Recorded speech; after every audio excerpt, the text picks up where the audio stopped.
सो ज्यादा से ज्यादा कंटेंट कवर करने का कोशिश करेंगे, जो रह जाएगा वो कल करेंगे, और सवाल लेने की कोशिश भी करेंगे आज के सेशन में अगर पॉसिबल हुआ तो। सो दोस्तों, जैसे मैंने आपको कल बताया था, मैं फ्रेमवर्क की वीडियो बताने वाला हूँ आपको, और वो फ्रेमवर्क किसके लिए बनाया गया है वो बताने वाला हूँ। इसके अलावा उस पर्सन की या उस टारगेट ऑडियंस की या उस कस्टमर की कौन सी नीड, कौन सी प्रॉब्लम सॉल्व होने वाली है वो भी बताने वाला हूँ, और साथ में आपके क्वेश्चन एंड आंसर। इसके अलावा जैसे मैंने आपको बताया, एक बोनस स्लाइड है जिसका मैंने इंट्रोडक्शन में नहीं रखा है, वो आपके पास जब आएगी तब आपको समझ में आएगा यार ये तो मजा आ गया, तो एक और नया चीज मिल गया आज के सेशन में। सो वो भी आपके लिए एक बोनस स्लाइड्स है, तो वो मैं आपको थोड़ी देर में इंट्रोड्यूस करता हूँ वो क्या है। So please stay tune. So दोस्तों, कल मैंने आपको बताया था कि फ्रेमवर्क्स जो होते हैं वो कोचिंग मॉडल के ऊपर बेस्ड होते हैं। मैंने आपको कोचिंग मॉडल की डेफिनेशन भी दी थी, मैं आपको क्लैरिफाई भी किया था कि कोचिंग में हम बताते नहीं हैं, हम पूछते हैं, हम ऐसे सवाल पूछते हैं जो इनसाइट जनरेटिंग और सोल्यूशन ओरिएंटेड होते हैं। मैंने आपको डिफाइन किया था। लेकिन मुझे पता है, जैसे प्रभुपाद जी हमेशा कहते हैं, शिला प्रभुपाद की, repetition is required to drive a point, कि अगर हम उस पॉइंट पे दोबारा दोबारा री एम्फसाइज करते हैं ना तो आपके दिमाग में वो बैठता जाता है। सो ना, मैंने आपको कल हिंट भी दी थी कि आपको डॉक्टर विवेक बिंद्रा सर की जो वीडियो है कोचिंग एंड मेंटरिंग, वो आप सबको देखनी चाहिए, यूट्यूब पे अवेलेबल है। आई डोंट नो कितने लोगों ने देखी नहीं देखी है, बट उसका जो कॉन्टेक्स्ट है मैं आपको वो बता रहा हूँ, और वो क्यों बता रहा हूँ, उसका पर्पस क्या है वो भी बता रहा हूँ। देखो दोस्तों, हमारे सारे फ्रेमवर्क्स, जितने भी फ्रेमवर्क्स हैं सारे के सारे, वो कोचिंग मॉडल के ऊपर बेस्ड है, जो आप देख रहे हो आस्किंग सोल्यूशन। तो अगर आपको ये पता ही नहीं है कि यार फ्रेमवर्क की थीम क्या है, तो आपको ना बहुत चैलेंज आएगा फ्रेमवर्क को समझने में और साथ में प्रेजेंट करने में, यानी कि किसी को बताने में। सो इट इज बहुत ज्यादा रिकमेंड कर रहा हूं मैं आपको कि प्लीज आप वो वीडियो जरूर देखिएगा। मैं आपको समरी दे देता हूँ। पहली चीज, always remember, coaching is about asking the question. अब आप लोग सोच रहे होंगे, सर हम तो कोर्स जो है कस्टमर को बताते हैं एज अ सोल्यूशन, और अगर हम ही उनसे पूछ रहे हैं क्या सोल्यूशन है, तो सर वो मेरा कोर्स क्यों लेगा? सो आपको क्लैरिफाई करना चाहता हूँ, आप ना पूरी जर्नी के बारे में सोचिए। और ऑनेस्टली ये ना सबसे बेस्ट टाइम है, सबसे बेस्ट टाइम है कस्टमर को सबसे अच्छा एक्सपीरियंस और वैल्यू देने का। बिकॉज हम 10 days MBA,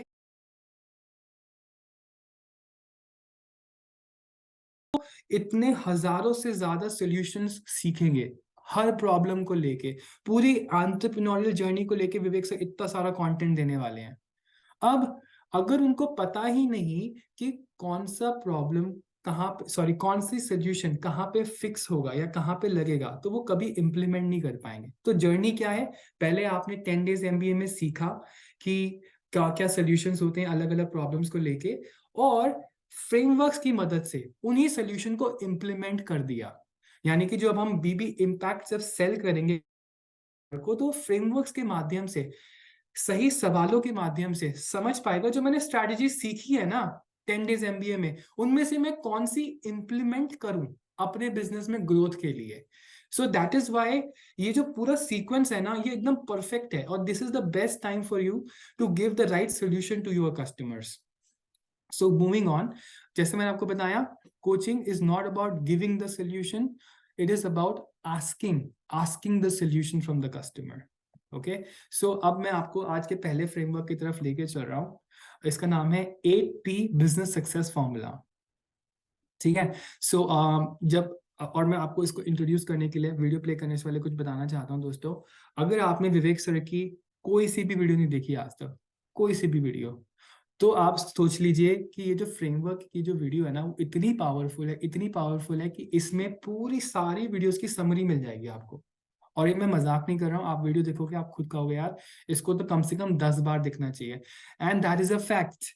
जब मैं इस वीडियो को देखता हूँ ना, हर बार तो मुझे कुछ नया लर्निंग मिलता है। इतनी पावरफुल फ्रेमवर्क है ये वाला। दूसरा, ये जो फ्रेमवर्क, अगर आपने विवेक सर की सारी वीडियोस देखी है, सारी आज तक जितनी भी वीडियोस यूट्यूब पे है, BB कम्युनिटी ऐप पे है, तो ये 8P का जो फ्रेमवर्क है, ये आपके लिए समरी होगा सारी वीडियोस का। इतना पावरफुल फ्रेमवर्क है ये। सो बेसिकली जब मैं इसको डिफाइन करने का सोच रहा था, मैं कल रात को लगभग 1 घंटा लगाया मैंने इसको समझने के लिए कि मैं इसको इंट्रोड्यूस कैसे करूं आपके लिए। और मैंने ना पूरा पन्ना जिसमें 15 से 20 पॉइंट से मैंने लिखे, मैंने कहा मैं 15 से 20 पॉइंट्स बताऊंगा इंट्रोडक्शन के लिए तो आपको समझ ही नहीं आएगा। अगर कहा सर ये है क्या ये फ्रेमवर्क, तो बहुत ही मुश्किल था मेरे को इसको एक लाइन में बताना। But thanks to Krishna I have the definition for you. It is basically जो 8P का फ्रेमवर्क है ना, ये पूरा कॉम्प्रिहेंसिव गाइड है एंटरप्रेन्योरियल सक्सेस के लिए। यानी कि अगर आपने कुछ और नहीं देखा ना, सिर्फ यही फ्रेमवर्क देख लिया, तो आपको पूरा इंटेंस समरी मिल जाएगी एंटरप्रेन्योरियल जर्नी को सक्सेसफुल करने की। इतना पावरफुल फ्रेमवर्क है, इतना पावरफुल कंटेंट है इस वीडियो के अंदर विवेक सर का। सो अब मैं आपके साथ वो वीडियो को प्ले करने वाला हूँ, ठीक है? आप वो वीडियो देखिए, उसके बाद हम टारगेट ऑडियंस, उनकी नीड को समझेंगे और उनके कौन सा सोल्यूशन मिलता है हम वो भी समझेंगे। वीडियो थोड़ी लंबी है, so please make notes. Please, आप हो सकता है एक बार समझ भी ना आए तो दोबारा भी दिखने पड़े, but please make notes. Just 1 second, I will quickly play the video now.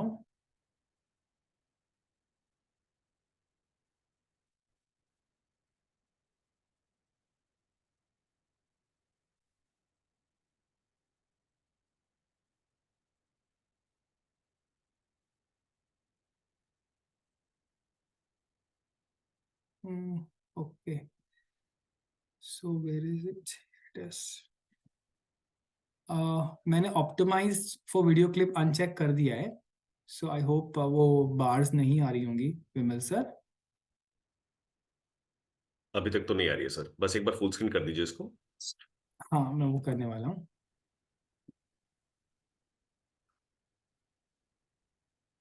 स्वागत है आपका, मैं विवेक बिंद्रा, फाउंडर सीईओ बड़ा। So is the voice clear?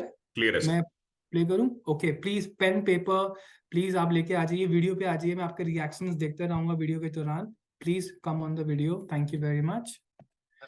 एक एक वीडियो में इतनी जान है कि बिजनेस को आपके आसानी से नेक्स्ट लेवल पे लेके जा सकता है। आज का टॉपिक, मैं लीडरशिप फनल जो पहले प्रोग्राम चला करता था उसको रिक्रिएट किया है आपके लिए। 8 पीस का ये फ्रेमवर्क है और ये फ्रेमवर्क को समझना जरूरी है। अगर आपने पहले मेरे कई वीडियोस देखे हैं तो ये आपको समरी की तरह लगेगा, और अगर आपने इस वीडियो को पहले देखा है तो बाकी वीडियो समझने आसान हो जाएंगे। सबसे पहला रूल क्या है, याद रखिए, अगर आप इवेंट में आए थे आपने मेरा ऐसा हाथ कुछ देखा होगा कि बिजनेस हमेशा सीक्वेंस में होना चाहिए, बिजनेस सीक्वेंस में होना चाहिए, बिजनेस सीक्वेंस में होना चाहिए। वो सीक्वेंस क्या है? 7 पीस का सीक्वेंस है और 8वां पी है पर्पस। पहले 7 पी सुन लेते हैं क्या है। पहला है प्रॉब्लम, दूसरा है प्रोस्पेक्ट, तीसरा पीपल, चौथा प्रोडक्ट, पांचवा प्राइसिंग पोजिशनिंग, छठा प्रोसेस परफॉर्मेंस, सातवां प्रॉफिट और आठवां है पर्पस। पर्पस सभी के अंदर घुला मिला है। पर्पस क्या है? सूत्रे मणि गणा युवा। कृष्ण क्या कहते हैं गीता में? मैं कौन हूं? मैं वो धागा हूं जो सारे मनकों को, मोतियों को पिरो के रखता है। ऐसी पर्पस वो धागा है जो सारे मोतियों को, कौन से मोती? Problem, prospect, people, product, pricing, performance और प्रॉफिट, ये सारे अलग अलग बड़े मोती हैं, इनको जोड़ के रखता है पर्पस। इनको समझते हैं। ज्यादातर लोग फंसते क्यों हैं जब वो मेरे साथ बिजनेस प्रोग्राम्स में आते हैं? और अगर आपने इवेंट में आकर देखा होगा कि लोगों के क्वेश्चन क्या होते हैं, मैं ये बिजनेस करता हूँ, बेचूं कैसा? मैं ये बिजनेस करता हूँ, डिस्काउंट देना पड़ता है। मैं ये बिजनेस करता हूँ, उधार देना पड़ता है। मैं ये बिजनेस करता हूँ, नया कस्टमर नहीं मिल रहा। ये सारी प्रॉब्लम्स आती हैं। वो 5वें पी की बातें करते हैं, बेचूं कैसे, प्राइसिंग पोजिशनिंग, बेचूं कैसे, पोजिशनिंग कैसे करूं, बेचूं कैसे, पोजिशनिंग कैसे करूं, या मुझे उधार देना पड़ता है, डिस्काउंट देना पड़ता है, परेशान हूं, मैन पावर छोड़ के चली जाती है, मैन पावर छोड़ के चली जाती है। तीसरा पी है। 5वें तीसरे पी के, तीसरे, 5वें, छठे पी के सारे क्वेश्चन होते हैं जिसका रिजल्ट होता है 7वें पी में, जिसको बोलते हैं प्रॉफिट। सीक्वेंस में चलते हैं।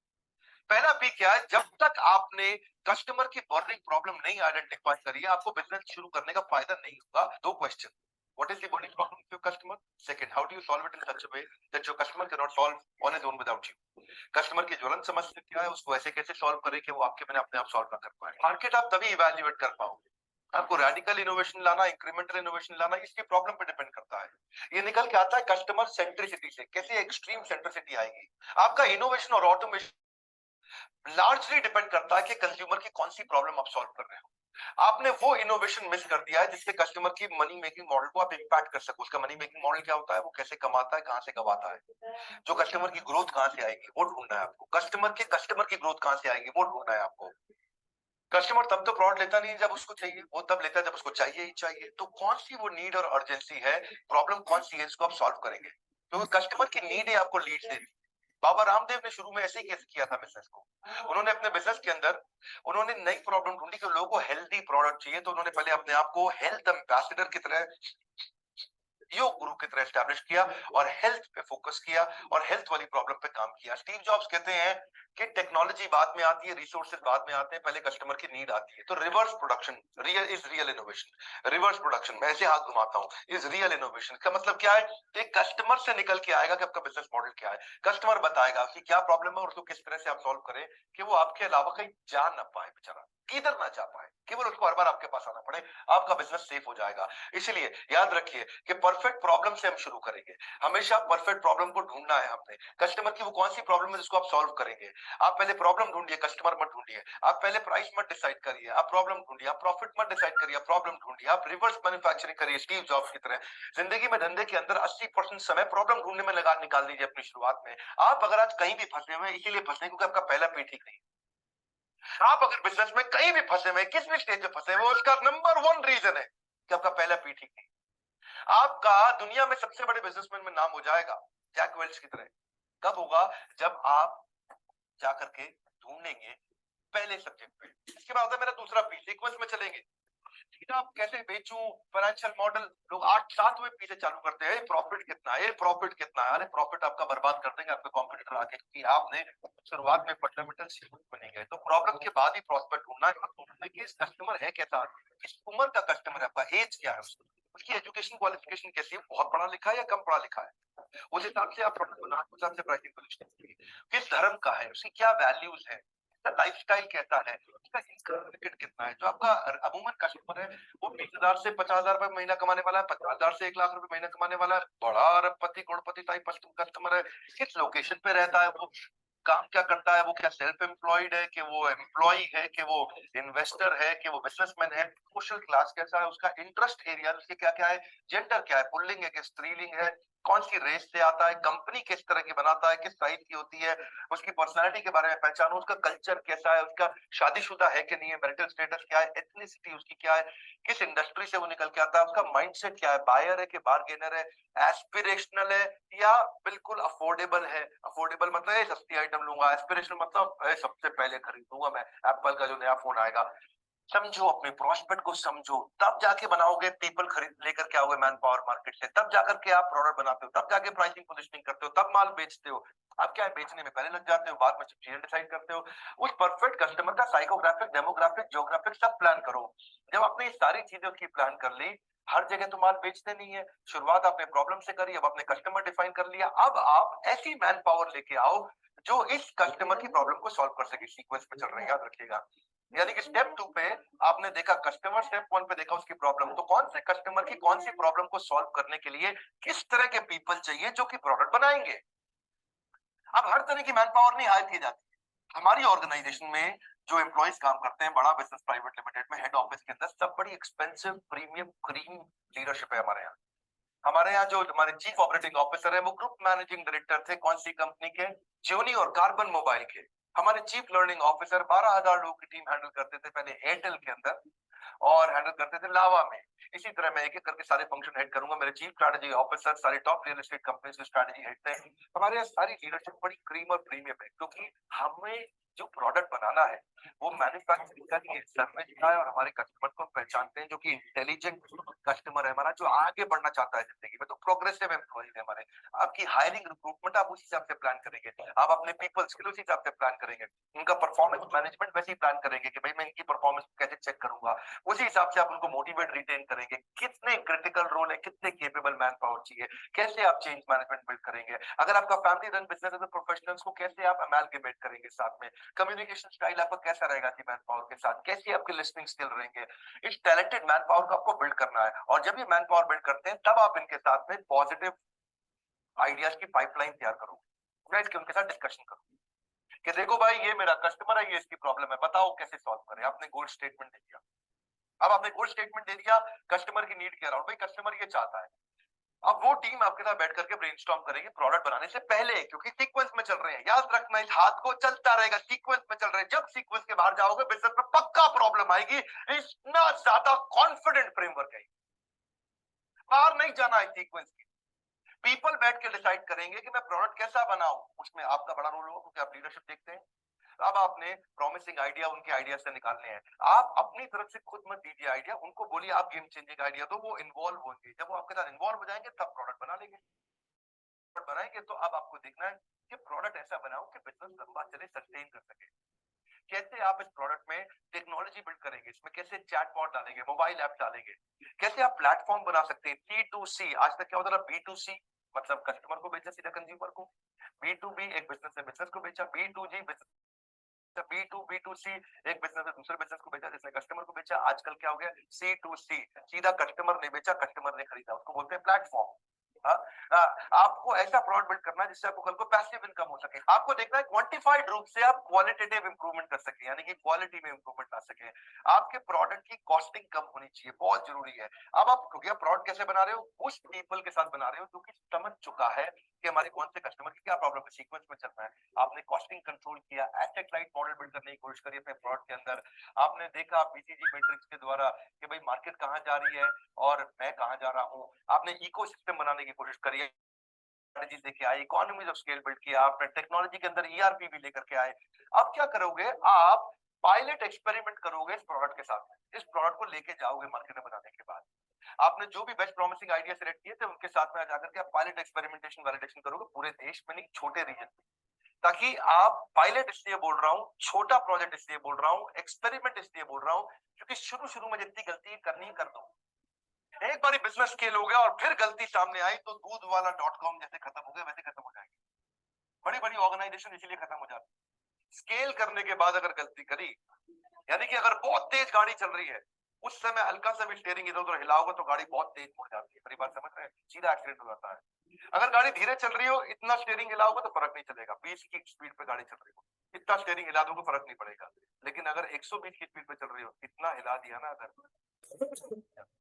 इसलिए जो भी गलतियां करनी है वो शुरुआत में कर लो, चौथे पी तक कर लो। रिस्पॉन्स कलेक्ट करो, फीडबैक कलेक्ट करो मार्केट से। आप देखो कि कौन सा प्रोडक्ट चल रहा है, फास्ट मूविंग कौन सा है, स्लो मूविंग कौन सा है, नॉन मूविंग कौन सा है, कौन सा तेज बिक रहा है, कैसे आपके नेगेटिव कैश फ्लो तो नहीं देगा ये प्रोडक्ट कहीं, क्या ये प्रोडक्ट आपके लिए एक स्ट्रॉन्ग एंट्री बैरियर क्रिएट कर पा रहा है। ऐसा तो नहीं है कि लोग ऐसा प्रोडक्ट बना दिए जो सारे के सारे बेच रहे थे, आपने वही आइटम बना दिया जो सब बेच रहे थे, तो आपको डिस्काउंट पे बेचना पड़ेगा, उधार पे बेचना पड़ेगा, नेगेटिव मार्जिन का प्रोडक्ट नहीं होना चाहिए। तो आपने इकोसिस्टम बनाने की कोशिश करी, एंट्री बैरियर बनाने की कोशिश करी, क्योंकि गलती नॉर्मली ये कर देता है बिजनेसमैन के लेगार्ड की तरह आखिरी में प्रोडक्ट लेके आता है, और ये भी कमा रहा है, ये भी कमा रहा है, ये भी कमा रहा है, और सारे कमा रहे हैं, और मैं भी कमा लूंगा, मैं भी प्रोडक्ट लेके आता हूँ। जब तक आप लेके आते हो तब तक मार्केट सैचुरेट हो जाती है और आपकी फिर इन्वेस्टमेंट ज्यादा जाती है, आपकी मार्केटिंग कॉस्ट ज्यादा जाती है, आपको उधारी पे बेचना पड़ जाता है। आपको फ्लाई लाइट मॉडल बनाना है, अपफ्रंट इन्वेस्टमेंट ज्यादा नहीं होनी चाहिए। जब आपने सारे टेस्ट कर लिए, प्रोडक्ट बन गया, तो मैं 5वें पी पे आऊंगा। अब मैं राइटली इसकी पोजीशनिंग करूंगा, अब उसको मैं राइटली बेचूंगा, इसको बोलते हैं सीक्वेंस। अब आप अपनी मार्केटिंग कैंपेन बनाएंगे, आपका हुक कैसा है, आपका जिंगल कैसा है, आपका कॉल टू एक्शन कैसा है, आपकी टर्नओवर स्ट्रेटजी क्या होगी, आपकी रेवेन्यू स्ट्रेटजी क्या होगी, life time value of customer कैसे बढ़ाओगे, पोजीशनिंग कैसे करोगे, प्रीमियम पे बेचोगे, पेनिट्रेशन कैसे करोगे, ब्रांड का प्रॉमिस कैसे लेकर के आओगे, अपसेल क्रॉस सेल कैसे करोगे, उसको लॉयल कैसे बनाओगे, ब्रांड इक्विटी कैसे बढ़ाओगे, क्रॉस प्रमोशन कैसे करोगे, गुरिल्ला मार्केटिंग कैसे करोगे।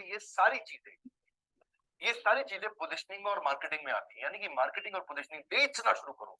ये 5वां पी है। पर आप ऐसी आइटम बेचोगे जो सब बना रहे थे, तो फिर कस्टमर आपको तंग करेगा, क्योंकि कस्टमर के पास चॉइस है, कस्टमर के पास ऑप्शंस है। इसीलिए सीक्वेंस में कर रहे हैं। आपने प्रोडक्ट ऐसा जबरदस्त बना दिया कि आपको 5 रुपए में दिक्कत नहीं आएगी, आपका कोका घटेगा, यानी कि नया कस्टमर लाने की कॉस्ट घटेगी, आपको रिकरिंग रेवेन्यू मिलेगा, आप सेल क्रॉस सेल आसानी से हो जाएगा, आप डिफरेंशिएशन क्रिएट कर पाओगे कि आप हो कौन, आप न्यूएस्ट हो, आप नीश हो, आप मोस्ट नीडेड हो, आप रिलायबल हो, आप मोस्ट कनेक्टेड हो, आप बेस्ट हो, एक्सपर्ट हो, मोस्ट कन्वीनियंट हो, आपको पता चलेगा वो कौन, आप कूलेस्ट हो, आप बेस्ट क्वालिटी हो, आप एस्पायरिंग हो, आप प्रिसाइज हो, आप प्रॉब्लम सॉल्वर हो, आप एकदम यूनिक हो, कोई नहीं आपके जैसा, आप एडवेंचरस हो, आप बहुत सस्ते हो, चीपेस्ट हो, आप इनोवेटिव हो, हर बार नई चीज लाते हो, आप मैक्सिमम फीचर और सबसे ज्यादा फीचर लेके आते हो, कि आप जेन्युइन हो। जो भी आप हो, अब आपका डिफरेंशिएटिंग फैक्टर बन जाएगा उसी बेसिस पे, क्योंकि आपने प्रोडक्ट बनाया था, तो आप देख पाते हो कि कौन सी मार्केट में आप जा रहे हो, अपॉर्चुनिस्टिक मार्केट में जा रहे हो, बहुत महंगी आइटम बेच रहे हो, प्रीमियम मार्केट में जा रहे हो, प्रीमियम मतलब ब्रांडेड सॉलिड, या फिर वैल्यू फॉर मनी में जा रहे हो, रिलैक्सो मारुति की तरह, या चाइनीज गुड्स में जा रहे हो, सस्ता माल कम पैसा। इससे आपकी अब प्राइसिंग पोजीशनिंग स्ट्रेटजी बन गई है, अब आपने बेचना शुरू कर दिया है। अब आप देखोगे कोई गलती तो नहीं हो रही, 5 रुपए पे आके देखोगे कस्टमर का फीडबैक खराब तो नहीं हो रहा, अगर खराब हो रहा है तो वापस जाओगे, फिर पहले पी पे, दूसरे पी पे, तीसरे पी पे, फिर जाके चेक करोगे यार मैंने प्रॉब्लम एक्चुअली सॉल्व करी कि नहीं करी, अरे अभी भी क्यों नहीं बिक रहा है, अरे कस्टमर क्यों नहीं मिल रहा, अरे नया कस्टमर लाने में इतना पैसा क्यों लगाना पड़ रहा है। अगर ये सब दिक्कतें आ रही है तो वापस जाओगे। मैं आपको छठे पी पे लेके नहीं जाऊंगा। छठे पी पे मैं तब लेके जाऊंगा जब पांचवा पी आसानी से होने लग जाएगा आपका, तब एक्सपेंशन करना है। एक्सपेंशन बाद में आता है, स्केल किल्स। जबरदस्ती बिजनेस बड़ा नहीं करना, इमेच्योर स्टेज पे बिजनेस बड़ा नहीं करते। मैंने बहुत समय वेट किया, टीवी एडवर्टाइजमेंट नहीं किया, बहुत समय तक मैंने नीचे चैनल को, अपने प्रोडक्ट को, अपनी प्राइसिंग को, अपने कस्टमर की प्रॉब्लम्स को, सबको एस्टैब्लिश करने में लगाया। और उसके बाद धीरे धीरे हम एड्स पे मूव कर रहे हैं। क्यों? क्योंकि प्रोसेस परफॉर्मेंस का मतलब है एक्सपेंशन। एक्सपेंशन आप तब करोगे जब आपके घर के अंदर सारी चीजें ठीक हो जाती है। अब आता है आपका प्रोसेस परफॉर्मेंस, जो कि आपको सारे के सारे पांचवें पी तक ठीक मिल रहे हैं फीडबैक। अब आप प्रोडक्टिविटी बढ़ाओगे, अब आप मैन पावर और बढ़ा दोगे, अब आप ब्रांचेस नहीं खोलोगे, नए डिपार्टमेंट्स खोलोगे, नया डिस्ट्रीब्यूटर लाओगे, नया रिटेलर लाओगे, कोई चीज लॉस मेकिंग जा रही है उसको प्रॉफिट मेकिंग बढ़ा के और स्केल बनाओगे। अभी तक आप फर्स्ट मूवर थे, अब आप फास्ट मूवर हो जाओगे। अभी तक आप रीजनल थे, अब आप स्केलेबल हो जाओगे। अब आप एग्जीक्यूशन की स्पीड को बढ़ाओगे, अब आप 8 AM 8 PM को मैक्सिमाइज करोगे, अब आप TRS के एग्जीक्यूशन फ्रेमवर्क्स लगाओगे। ये सब के वीडियोस हमने दिए ही हुए हैं, क्योंकि जब ये सारी चीजें ठीक होती हैं तभी आप छठे पी पे कमर्शियलाइजेशन लॉन्च रैंप अप करते हो। क्योंकि अब सारे डिस्ट्रीब्यूटर, आपके चैनल पार्टनर, आपका सप्लाई चेन, आपका सारी चीजों को आप स्केल कर सकते हो आसानी से, क्योंकि अब आप इनके साथ में बड़ा करने जाओगे। फिर जब ये बड़ा हो जाता है अच्छे से तो प्रॉफिट आता है। और प्रॉफिट में आपको क्या करना है, कुछ बेसिक चीजें देखनी है आपको कि प्रॉफिट के अंदर आप हर चीज को कॉस्ट बेनिफिट एनालिसिस में देखोगे। अब आपके पास में एक सीईओ ऑफिस बन जाएगा, आपके पास बजटिंग की, फाइनेंशियल प्लानिंग एंड एनालिसिस की, इनकी एक टीम तैयार हो जाएगी। ये वो फाइनेंस के एक्सपर्ट लोग होते हैं जो आपके लिए प्रोजेक्शन बना सकते हैं कि सेल्स का कौन सा मॉडल कर रहा है, कौन से टेंडर्स आपको लेने चाहिए, कैसे डिस्ट्रीब्यूशन नेटवर्क के साथ काम करना चाहिए, मार्केट में क्या इंसेंटिव दें, कैसे हम अपनी कॉस्ट को वापस और कंट्रोल करें। यहाँ पे सारे सिग्नल्स आ जाएंगे। ऑफ सीजन में सेल्स कैसे बढ़ेंगे, फ्रेंचाइजी मॉडल मेथड कैसे काम करेगा, मैं लिस्टिंग कैसे करूंगा अपनी कंपनी की, मैं बॉम्बे स्टॉक एक्सचेंज पे जाऊं कि नहीं जाऊं, NSE पे जाऊं कि नहीं जाऊं। अब आप सारे के सारे फीडबैक को फीड फॉरवर्ड में लेके जाओगे और यहाँ पे आप नए इंप्रूवमेंट साइकिल लेके आओगे। ये फाइनल इंप्रूवमेंट साइकिल्स है। आपने पुरानी बची हुई जितनी मिस्टेक्स है उनको इंप्रूव करोगे, अकाउंटेबिलिटी स्ट्रक्चर्स को स्ट्रॉन्ग बनाओगे। ये एक ऑनगोइंग प्रोसेस है आपके लिए। आप बार बार इसको इंप्रूव करोगे। आप अपने बिजनेस को मेंटेन नहीं करोगे, अब एक्सपेंशन पे आ जाओगे जहां से प्रॉफिट आपके बढ़ेंगे। सातवां पी आउटकम है। अगर 6 पी ठीक नहीं है, सातवां पी कभी ठीक नहीं होगा। अब आपको पर्पस एस्टैब्लिश करना है continuously. Organisational belief, Gandhi, Hitler, Jack Ma, Baba Ramdev, Bhagat Singh, Nelson Mandela, Mother Teresa, Baba Ram Rahim भी और स्वामी शिला प्रभुपाद। बाबा राम रहीम थोड़ा कड़वा उदाहरण है। ये सब लोग वो है जिन्होंने कुछ पर्पस एस्टैब्लिश किए थे, कुछ के गलत पर्पस, कुछ के सही पर्पस। बड़े बड़े डॉन्स भी पर्पस एस्टैब्लिश करते हैं। बड़े बड़े लोग वो जो आतंकवाद फैलाते हैं वो भी पर्पस एस्टैब्लिश करते हैं। पर्पस हर जगह पे रहेगा। इस असाइनमेंट को देने का एक ही लक्ष्य था कि आप सारे सीक्वेंस को पहचान करके समरी की प्रैक्टिस करा दूं। आपको सीक्वेंस की मुझे प्रैक्टिस करानी है। Repetition is necessary to drive the point back home. Repetition is mother of skilling. इसमें कई पॉइंट रिपीट हुए पर फ्रेमवर्क सीक्वेंस का है। वो सीक्वेंस जब भी गलती कर रहे हो आप, कहीं भी फेलियर आ रहा है बिजनेस में, आप सीक्वेंस के बाहर थे, ढूंढो उसको, क्वेश्चन करो अपने आप से कि इनमें से मैं कौन से पी पे कमजोर चल रहा हूँ।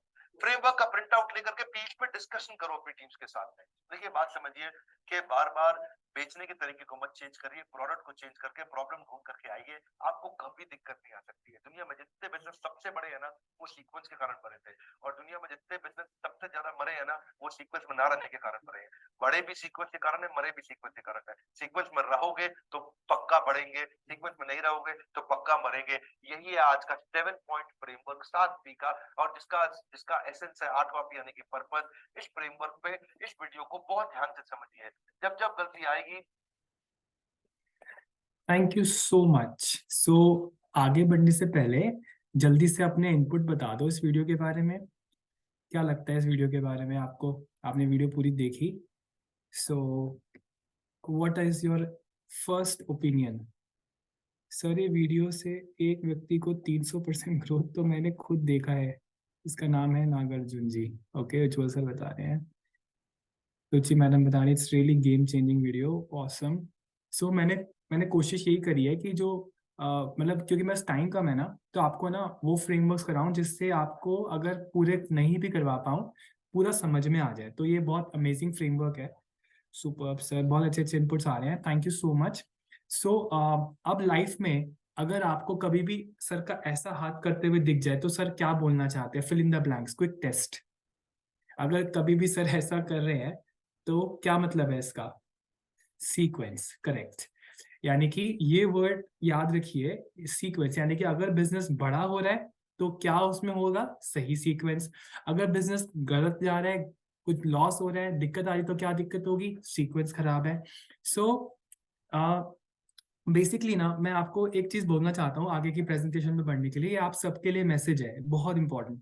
देखिए दोस्तों, आपको ना समय के साथ साथ अपने आप को, प्रोडक्ट को, कंटेंट को और बिजनेस की एक्यूमेन को बिल्ड करना पड़ेगा। इस वीडियो में ना इतना सारा कंटेंट था, इतने सारे बिजनेस एक्यूमेन के वर्ड्स थे। हो सकता है कि आप सबके लिए ये अभी इस समय 15 दिसंबर 2023 के लिए नए हो, लेकिन जरूरी तो नहीं है ना 16 दिसंबर 2023 तक भी वो नए रहे। यानी कि आपको थोड़ा सा तो प्रयास करना पड़ेगा ना। अगर आपको इस वीडियो में कुछ ऐसे वर्ड्स थे जो बिल्कुल सर के ऊपर से निकल गए, तो भाई वो आज की बात है ना, कल की बात तो नहीं है ना। आज उस पर मेहनत कर लेना, इस सेशन के बाद वो वर्ड्स लिख लेना और उस पर रिसर्च कर लेना, पढ़ लेना, और इन सभी वर्ड्स के ऊपर विवेक सर की वीडियोज भी मिल जाएगी हमारी कम्युनिटी एप्लीकेशन पे। सो ऐसा नहीं है कि आपको बाहर जाने की जरूरत है, गूगल करने की जरूरत है। ऑलमोस्ट सभी कंटेंट के ऊपर आपको वीडियोस मिल जाएंगे बीबी कम्युनिटी ऐप के ऊपर। सो एक गोल्डन स्टेटमेंट है जो मैं अपनी लाइफ में हमेशा याद रखता हूँ, वो ये है कि इंतजार करने वाले को है ना उतना ही मिलता है जो कोशिश करने वाले पीछे छोड़ के चले जाते हैं। या तो आप वेट कर सकते हो कि भाई हाँ ठीक है, समय आएगा तो मैं सीख लूंगा, कोई दिक्कत नहीं है। बट जो प्रयास करेगा ना, आप ही में से जो 700 लोग यहाँ पे हैं जूम कॉल पे, जो प्रयास करेगा ना वो ज्यादा सीख जाएगा। अभी मैं वापस प्रेजेंटेशन पे आ रहा हूँ, just 1 second. Okay, I hope you can see it, and please video पे बने रहिए, मैं आप सबके रिएक्शंस भी देख रहा हूँ। Thank you very much. मैं देख रहा हूँ बहुत सारे आप में से जो हैं वो वीडियो पे भी हैं और नोट्स भी बना रहे हैं। So that's a great great great thing for me. Thank you very much for giving a valuable time. अभी ना हम टारगेट ऑडियंस